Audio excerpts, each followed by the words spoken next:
کہ میں اگر سوختہ ساما ہوں تو یہ روزے سیاہ خود دکھایا ہے میرے گھر کے چراغاں نے مجھے۔ اگر مسجد کے احاطے میں ڈانس کرنا، ڈھول کی تھاپ کے اوپر رقص کرنا اور مسجد کے احاطوں کے اندر ناچ اور گانے کی محفلیں بپا کرنا، وہاں پہ شوٹنگ کرنا توہین شعائر اللہ یا توہین مسجد ہے، تو مسجد کے اندر بیٹھا ہوا چاہے کوئی بدکار ملا ہو، ہاتھ میں قرآن اور حدیث کی کتاب لے کر کسی بدفعلی کا، تو یہ صرف بدفعلی کا جرم نہیں ہے بلکہ توہین مساجد بھی ہے، توہین شعائر اللہ بھی ہے۔ یہ بات علی اعلان کہتے ہیں۔ اس طرح کے بد کردار اور بدکار ملاؤں، ٹیچروں، استادوں، کسی بھی شعبے کے اندر ہوں، اس فعل شنی کو برپا کرنے والے، اس فعل شنی کا ارتکاب کرنے والے، ان کو شرعی سزا دی جائے۔ اور بعض لوگ یہ سمجھتے ہیں کہ اس عمل کی شرعی سزا یہ نہیں ہے۔ اور میرے بھائیوں غور کرو، اس عمل کی شرعی سزا تو اللہ تعالیٰ نے قرآن پاک میں قوم لوط کو دی، آسمان سے پتھروں کی بارش کر دی۔ آج ہم کہتے ہیں کہ ان کو سنسار کر دیا جائے، سٹوننگ ٹل ڈیتھ، اس وقت تک پتھر مارے جائیں جب تک مر نہیں جاتے۔ یہ کہتے ہیں یہ مولوی بڑی سخت سزاؤں کی بات کرتے ہیں۔ ان کی سزا تو قرآن پاک میں اللہ نے بیان کر دی ہے، اور حضرت علی اجماع امت ہے۔ حضرت علی نے پہاڑوں پر لے جا کے ایسے عمل کو کرنے والوں کو پہاڑوں سے گرا دیا تھا۔ حضرت ابو بکر نے کیا کام کیا تھا، حضرت علی نے کیا کام کیا تھا۔ ان کے بارے میں 3 سزائیں صحیح سندوں سے ملتی ہیں، ایک تو پتھروں کے ساتھ سنسار کرنا، دوسرا پہاڑوں سے گرا دینا، تیسرا ان کو زندہ جلا دینا۔ زندہ جلانے کی سزا بھی شریعت میں ثابت ہے۔ یہ اتنا کبیر جرم ہے۔ کیوں جرم ہے اتنا کبیر؟ آپ نے کبھی غور کیا ہے؟ پاکیزہ پوتر بیوی اور خامند بھی ہوں، پاکیزہ اللہ کے کلمات کے ذریعے ایک بندھن میں بندھے ہوں، اس بندھن کے اندر بھی اس عمل کی اجازت نہیں ہے۔ ہم آج کس معاشرے میں زندہ ہیں؟ ہم اپنی بیٹیوں، بیویوں، بہنوں کو پردہ کروا کر کسی حد تک ان جنسی درندوں سے تو بچا لیں، بچوں کا کیا کریں؟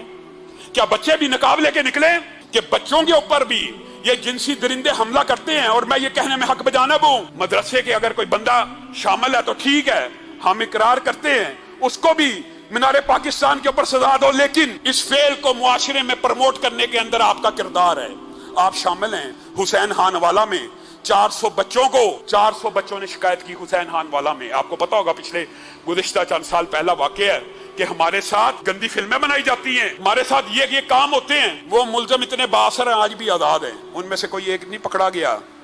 آپ اس عمل کو کتنا لائٹ لیتے ہیں اور آپ یہ سمجھتے ہیں، اور میں آپ کو بھی یہ بات نصیحت کرنا چاہتا ہوں، میرے بھائیوں، میری بہنوں، میری بیٹیوں، اپنے بچے کی اس انداز میں تربیت کرو کہ اس کو گڈ اور بیڈ ٹچ کا پتا ہو۔ کیا مطلب؟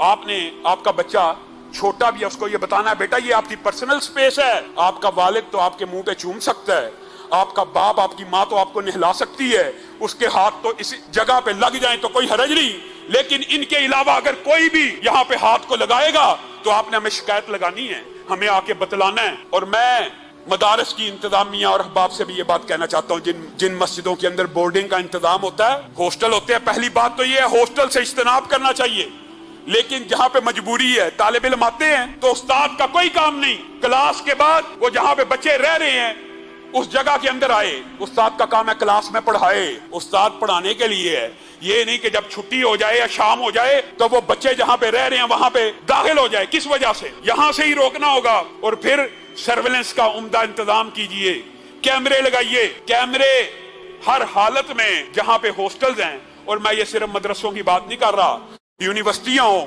جو بھی چیزیں ہوں، وہاں پہ کیمرے ایک انچ کیمرے کی نظر میں ہونا چاہیے، ایک انچ کیمرے کی نظر میں ہونا چاہیے۔ اور آپ نے اپنے بچوں کے اندر بھی یہ بات ڈالنی ہے کہ 8 سال کا بچہ 14 سال کے بچے کے ساتھ دوستی تو نہیں ہے، نہیں ہونی چاہیے، 15 سال کے بچے کے ساتھ دوستی تو نہیں ہے، نہیں ہونی چاہیے۔ ہاسٹلز کے اندر ایک ہم عمر بچوں کو ایک کمرے میں رہنا چاہیے، ایک بڑی عمر کا اور باقی چھوٹی عمر کے، یہ بھی جو تفریق ہے اس کو بھی ختم کرنا چاہیے۔